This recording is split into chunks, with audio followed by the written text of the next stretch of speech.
Welcome to the deep dive.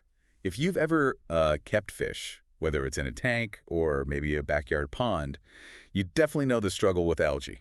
It just keeps coming back. Oh, yeah. It's constant. And today we're talking specifically about that horrible stringy kind, filamentous algae, looks like wet hair. Yeah, the green stringy stuff. Nightmare. Exactly. But we've got something interesting today. We're diving into some personal notes, like actual observations from a fish keeper who ran into this exact problem. Right, real world stuff, not just theory. And what they found might, honestly, change how you think about your cleanup crew. We're looking at a case where the usual go-to solutions weren't used. And a pretty unexpected fish basically saved the day, specifically Blue and Golden Gourami. As algae eaters, that is surprising. Yeah. So our mission here is to really analyze this observation. What happens when, the fish you probably got for their looks turn out to be secret algae assassins? Let's unpack it. Okay, sounds good. Where do we start? So the source material, these nights, they paint a picture of these outdoor ponds, and they weren't exactly pristine. No, the notes are clear. They were infested with an algae bloom. Heavily infested. Right. So we're picturing, thick mats of this hair algae just choking everything, a real mess. Yeah, and filamentous algae is notoriously hard to get rid of manually. It just breaks apart and spreads, Ugh, tell me about it. You try to pull it out, and it just shreds. So into this algae-choked situation, the notes say a group of gourami were introduced. Just standard blue and golden ones, nothing fancy. Exactly. And the result, this is the core, finding the notes claim the remaining filamentous algae were, get this, entirely eradicated. Wow, entirely, not just reduced. That's what the observation states, total clearance. Which is pretty remarkable, especially considering chemical or manual methods often fail to get it all. Absolutely. That suggests they weren't just nibbling, they were systematically clearing it out. Yeah. Efficiently. Total eradication. I mean, that's a huge claim, especially for gouramis, right? They aren't usually marketed as the big algae guns. Not at all. So we need to get into the why. What's actually going on biologically that could explain this? Okay, yeah, this is where it gets interesting. If you look into gourami biology, and the author did this research too, they're classified as omnivores. Right. Most people know that part. But what that really means in practice is they graze constantly. They're not just waiting for flakes. They're picking at plants, detritus, and, different kinds of algae. So they're opportunistic feeders. Exactly. And the author suspected, probably correctly, that this natural omnivorous habit was the key. They found this massive buffet of filamentous algae. Easy pickings. Yeah, an easy, abundant food source just hanging there, and they just went to town on it. Simple as that, maybe. They saw a chance and took it. Makes sense. See? But hang on, here's where the observation gets really specific, and I think this is what makes it more than just luck. The notes point out something crucial. Selectivity. They devoured the filamentous algae, that floating, stringy type. Right. But, and this is key, they left the green algae on the pond walls completely alone. Ah, okay. That is a crucial nuance. That tells us something about how they feed, doesn't it? It has to, right? Yeah. Why eat one kind and not the other? Well, think about the structure. Filamentous algae grows in these soft, long strands. It's kind of delicate, easy to pull apart or suck in. Like eating spaghetti, as the source kind of implies. Exactly. Whereas that green stuff on the walls, that's usually a much tougher biofilm. It forms dense sheets, almost like paint sometimes. Yeah, really stuck on there. And you often need specialized mouth parts to scrape that off effectively. Think about plecos or certain snails. They have scrapers. Gouramis don't. Not really. So the gourami, this generalist fish, was acting like a specialist, but only because the target algae, the filamentous stuff, happened to perfectly suit its regular feeding style. Precisely.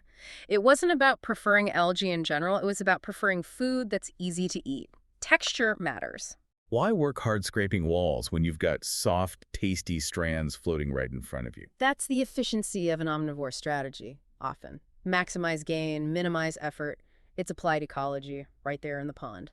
And it's fascinating because this very specific success, this selectivity, almost didn't happen. The author nearly went the conventional route. Right, the notes mention that. They were considering buying fish known specifically as the primary algae eaters. Yeah, the ones everyone recommends. Right. When you have an algae crisis, your first thought probably isn't, oh, I need a blue gourami. No, you think specialists. The author considered the classics like Mollies or maybe the Siamese Algae Eater, the SAE. The gold standard, some would say. And there are good reasons they're popular. They're often very effective, especially SAEs with certain algae types. Right.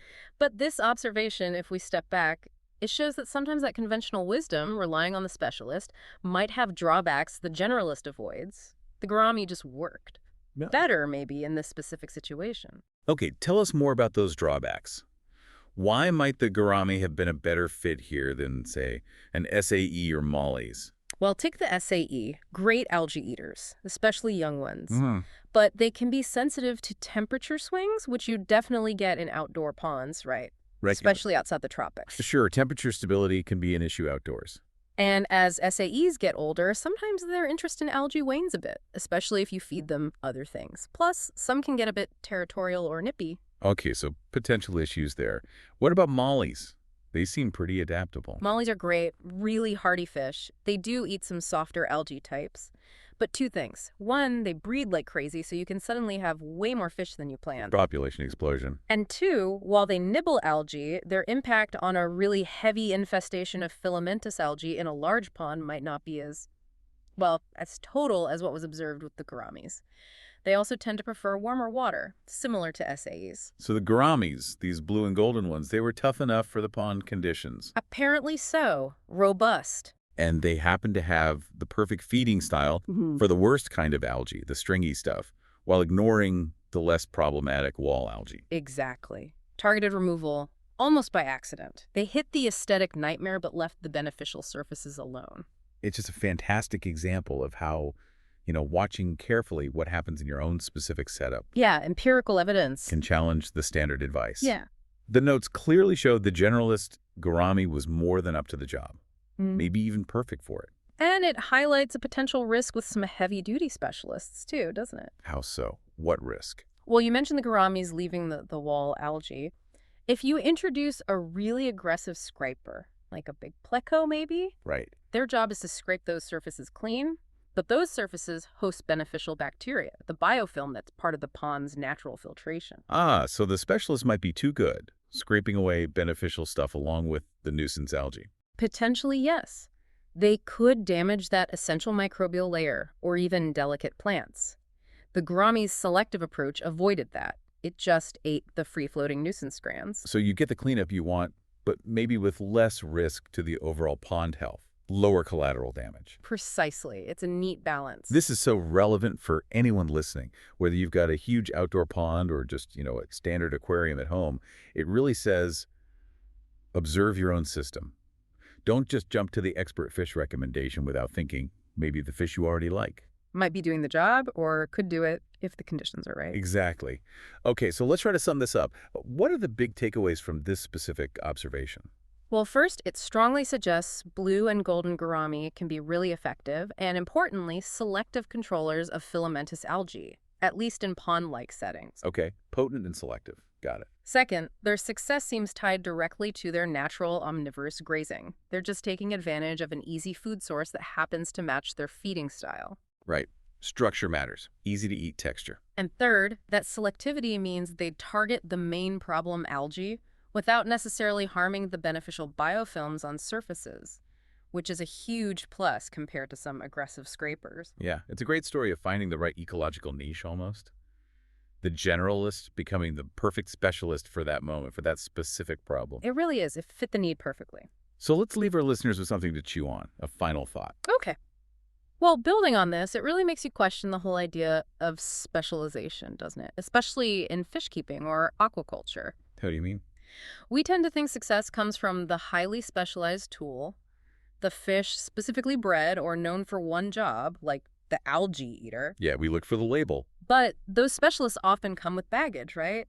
Narrow temperature ranges, changing diets, specific water needs, maybe behavioral issues. True. So does success always lie there?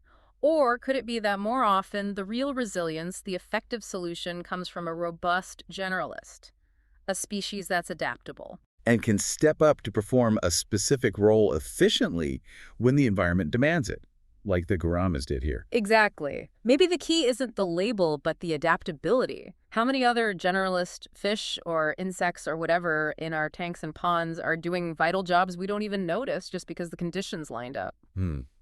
It shifts the focus from what the fish is supposed to do to what it's actually doing in response to its environment. Precisely. It makes you wonder what other hidden talents are swimming around in plain sight. Maybe the best tool isn't always the one marked specialist.